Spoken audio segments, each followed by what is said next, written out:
ایک دفعہ ان شخصیات کے لیے بھرپور تالیاں ہاتھ اٹھا کر۔ السلام علیکم۔ پنجاب میڈیا ایسوسی ایشن آف پاکستان کے ساتھ کلیم راجپوت۔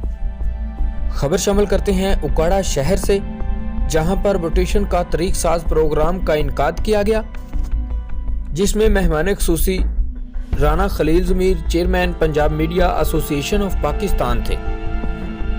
چیئرمین صاحب نے روٹیشن کو شیلڈ اور نوٹیفیکیشن دیتے ہوئے کہا، ایسے پروگرام سے لوگوں کی حوصلہ افزائی ہوتی ہے۔ پنجاب سکولز ووکیشنل کونسل اور پنجاب میڈیا ایسوسی ایشن کے تعاون کے ساتھ یہ منعقد ہوا، جس میں 3000 سے زائد خواتین نے شرکت کی۔ اپنے اپنے خیالات کا اظہار کرتے ہوئے کہا، پنجاب میڈیا ایسوسی ایشن آف پاکستان صحافی اور عوام کی فلاح و بہبود کے لیے دن رات محنت کر رہا ہے۔ دعا ہے اللہ تبارک و تعالیٰ پنجاب میڈیا ایسوسی ایشن آف پاکستان کو دن دگنی رات چگنی ترقیاں عطا فرمائے۔